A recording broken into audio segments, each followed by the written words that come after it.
Boa noite, gente. Tudo bem com vocês? Mais uma aula de microbiologia. Hoje a gente está começando um conteúdo novo.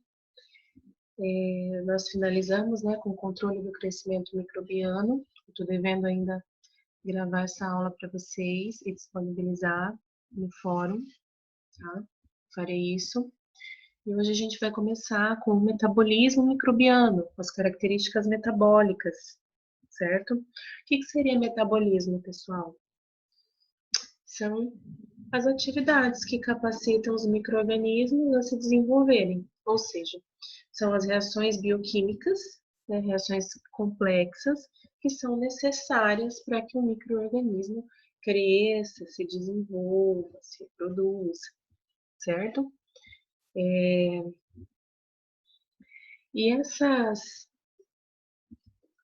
esse metabolismo, né, considerando a primeira fonte de energia, nós podemos classificar os organismos em dois tipos, né, básicos, principais, que são os fototróficos e os quimiotróficos, certo? Os quimiotróficos são aqueles que degradam os nutrientes ou substâncias químicas, tá? Eles dependem das reações de oxidação e redução, que a gente vai estudar logo mais, de compostos orgânicos e inorgânicos para obter a energia necessária, certo? Os quimiotróficos, eles podem ser quimioheterotróficos, que são aqueles que degradam as moléculas orgânicas, né? Que a fonte principal de carbono está nessas moléculas orgânicas. E nós temos o exemplo aqui do Streptococcus lactis, que utiliza, né, a glicose, né, a quebra da glicose, liberando assim energia e ácido lático, certo? Já os quimioautotróficos são aqueles que degradam compostos inorgânicos, né, onde vai estar a fonte principal de carbono, né, geralmente, né, no dióxido de carbono, CO2, certo? Nós temos um exemplo da nitrosomonas europeia, que utiliza a amônia e oxida a amônia a nitrito, liberando assim energia, né? São micro-organismos que vivem no solo, né? Essas nitrosomonas, certo? E dos fototróficos, nós temos os fotoautotróficos, que são aqueles que utilizam a luz como fonte de energia, né? Como fonte primária de energia. E o dióxido de carbono como principal fonte de carbono, né? Nós temos um exemplo aqui de uma cianobactéria, que é a Anabaena cilíndrica, então que utiliza a luz como fonte de energia, né? E essa luz ela é absorvida por um pigmento da célula, né? Liberando assim a energia, né? E glicose, certo? Tá? Essa anabaena, ela é uma cianobactéria filamentosa, né? Pode ser encontrada, que é encontrada na água, certo? Então, esses são as características metabólicas dos micro-organismos. Dando sequência aqui, ainda falando de metabolismo, né? O metabolismo ele é a soma de todas as reações químicas dentro de um organismo vivo, né? E ele é dividido em duas classes de reações químicas, certo? Então, nós temos aquelas que liberam energia e aquelas que vão utilizar, aquelas que requerem energia, certo? O catabolismo, né, ele é uma reação que libera energia, que gera energia, certo? São chamadas de reações catabólicas ou degradativas, né? Elas vão, então, vai degradar compostos orgânicos complexos em compostos mais simples, né? Para gerar energia e monômeros, como o ATP, o ADP, os aminoácidos, tá? Então, por exemplo, as células quebram açúcares em CO2 e água, tá? Então, é um exemplo de catabolismo. E nós temos também o oposto, a reação que é a contrária, que é chamada de anabolismo, né? São as reações anabólicas ou biosintéticas. São reações de síntese, reações de construção de compostos orgânicos, né? Que são utilizados para a estruturação e para o reparo da célula.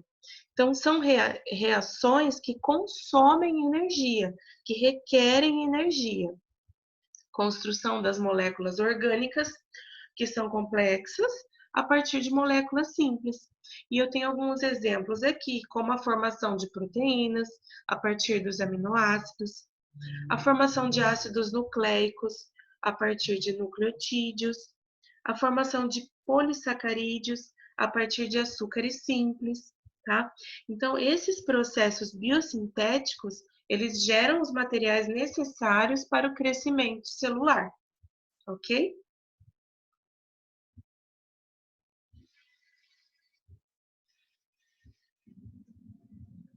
Então, aqui nessa imagem, a gente pode ver que existe um acoplamento entre essas duas reações, né? Que elas estão ligadas, e ligadas por meio de uma molécula energética, que é o ATP, a adenosina trifosfato, certo? Então, nas reações catabólicas, nós temos a síntese de ATP, né, a geração de energia. E nas reações anabólicas, nós temos a quebra desse ATP, certo? Então, o ATP, ele faz o acoplamento dessas reações que requerem energia e que também liberam energia, certo? Então, o ATP, quando ele é quebrado, quando ele é utilizado, ele gera uma molécula de ADP mais um fosfato inorgânico, que é um fosfato livre, liberando com esse fosfato a energia, tá? É quando então esse grupo fosfato ele é retirado do ATP, né? Essa energia é liberada. O ATP ele armazena energia derivada de reações catabólicas e a libera posteriormente para dirigir as reações de construção, que são as reações anabólicas, né? Ou ainda realizar outros trabalhos na célula, certo? Então, aqui nessa imagem dá para a gente ver, né, como tudo se relaciona e que é o ATP que vai estar acoplando esses dois tipos de reações. Então, aqui no catabolismo, né, eu tenho a geração de energia e formando o ATP. Já no anabolismo, nós temos o consumo de energia e essa energia é utilizada para fazer a biossíntese de macromoléculas e outros constituintes celulares, ok?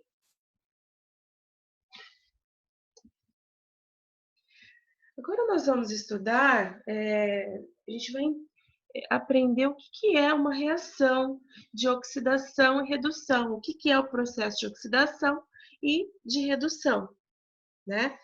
Está relacionado com a produção de energia, né? As moléculas, elas têm energia que estão associadas com seus elétrons, que formam as ligações entre os átomos, né? Lá da química, pessoal. E o ATP, ele vai servir como um transportador de elétrons, né? Então, ele é considerado como ligações de alta energia, mas na verdade nós falamos que são ligações instáveis. Por quê?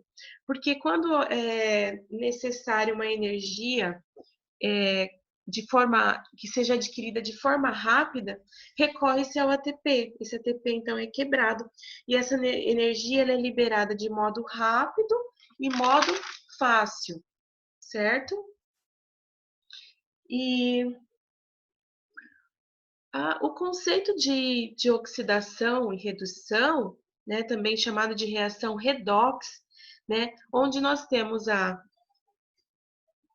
redução que é dito que ocorre, né, recebe, é aquela molécula que vai receber elétrons, perdão, pessoal, deu um bug aqui. Então, a redução, né, é aquele que vai, a molécula que vai receber os elétrons, né, fala que ela reduz. Já a oxidação é quando uma molécula perde elétrons. Então, aquela molécula oxida, certo? Então, a oxidação é a remoção de elétrons de um átomo ou uma molécula, né? E quando isso acontece, a energia é produzida, certo? Então, quando ocorre a oxidação, energia é liberada. A redução, ela acontece, né, quando os elétrons são, então, recebidos, certo? Então, aquela molécula que recebeu elétrons, ela reduziu, certo? Então, cada vez que uma substância é oxidada, a outra é simultaneamente reduzida, né? Então, essa reação oxidação e redução, ela acontece, né, simultaneamente, ok?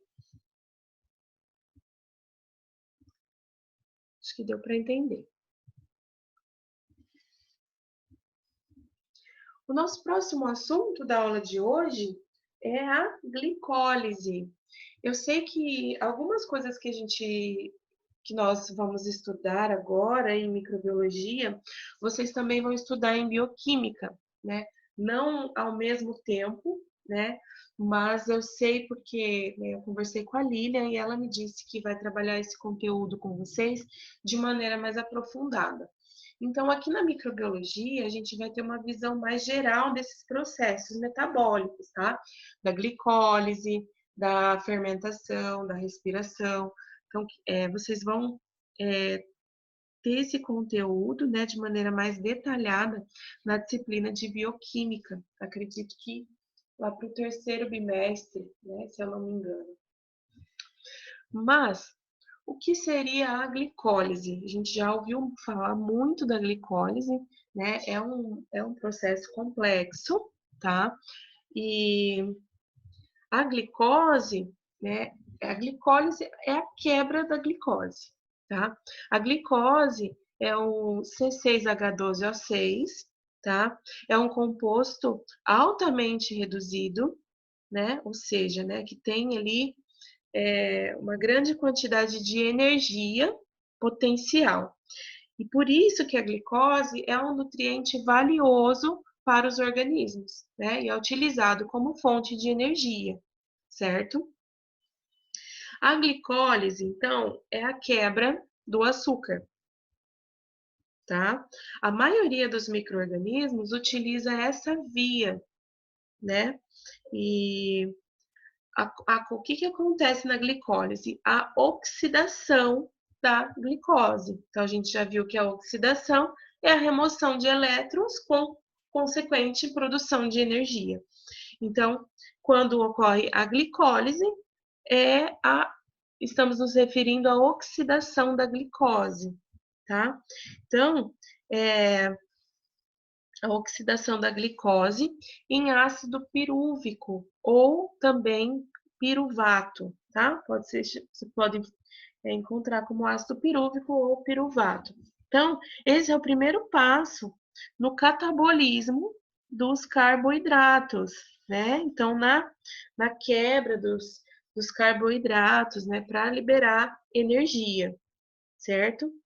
Então, uma glicose, que é um açúcar que tem 6 carbonos, né? Ele vai ser quebrado, né? Vai ser ali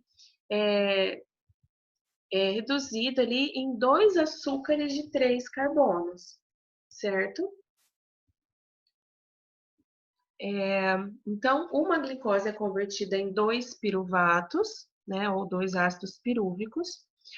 O saldo final dessa reação são 4 ATPs, tá? 4 moléculas de ATPs, mais 2 moléculas de NADH2, mais 2 piruvatos, tá? Então, esse é o resultado da quebra da glicose.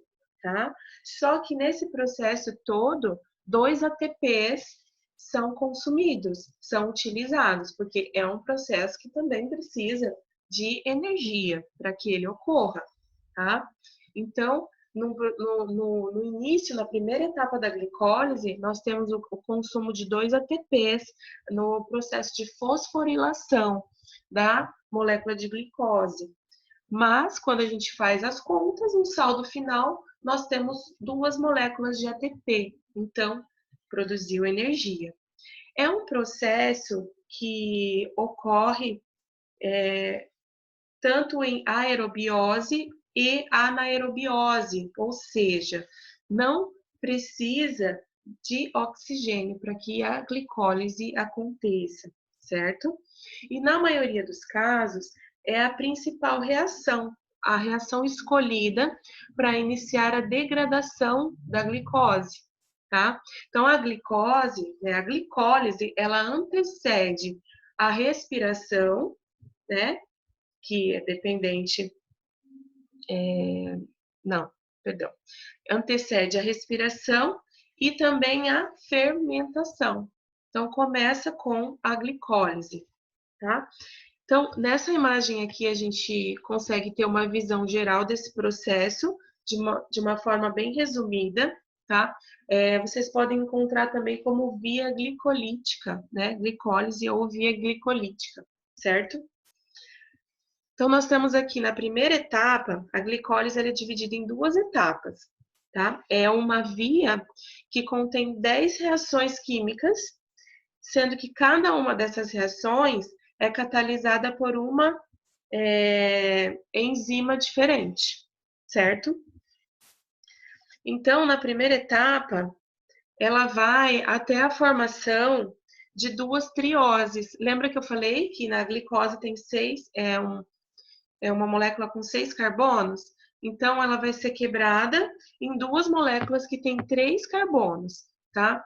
E antes que isso aconteça, ela é fosforilada, né? Quer dizer, então, que ela recebe lá um fosfato, né? São dois fosfatos. E nesse processo de fosforilação, há gasto de energia. Tá vendo aqui? Eu tenho 2 moléculas de ATP, então, que foram utilizadas, liberando, então, os fosfatos que se ligaram a essas trioses e liberando aqui 2 ADPs, certo? Então, nessa primeira etapa, é uma etapa que acontece com um gasto energético, né? Gasto de 2 moléculas de ATP. Então, até a formação dessas 2 trioses é a primeira etapa. Daí em diante, nós temos a segunda etapa, né? Onde essas moléculas ocorre a utilização dessas trioses fosforiladas, certo? E ocorre a produção de energia, tá? Então, aqui eu tenho, como vocês podem ver, a produção de 4 moléculas de ATP, tá vendo? Né? Cada triose produziu, então, 2 moléculas de ATP. E, além das 2 moléculas de ATP, também foram produzidas 4 moléculas de ATP, perdão, foram produzidas 2 moléculas de NADH, né? Que contém também elétrons, né? Então, a molécula, uma coenzima, na verdade, energética, certo? E no final, mais 2 ácidos pirúvicos, certo? Então, esse é o saldo da glicólise, tá? É uma reação que produz energia por meio da quebra da glicose, tá? E como nós temos 2 moléculas de ATP, né, que foram necessárias para iniciar a glicólise, e 4 moléculas de ATP que foram geradas nesse processo, então nós temos um saldo positivo, onde há um ganho de 2 moléculas de ATP para cada molécula de glicose que foi oxidada, né, inicialmente. Além do que 2 moléculas de NADH e 2 moléculas de ácido pirúvico, ok? Pessoal, eu vou ficar por aqui com vocês hoje, tá? Porque já não é um conteúdo muito fácil, tá? Eu ainda estou pensando se na próxima aula a gente continua com a fermentação e a respiração ou se eu deixo para o próximo bimestre. Daí eu ainda vou pensar se a gente trabalha algum artigo que a gente possa estar revisando o conteúdo, tá bom? E eu converso com vocês então durante a aula, a gente vai fazer uma live para falar sobre o conteúdo da prova. Tá bem, pessoal? Obrigado pela atenção de vocês. Qualquer dúvida, tá? Estou disponível.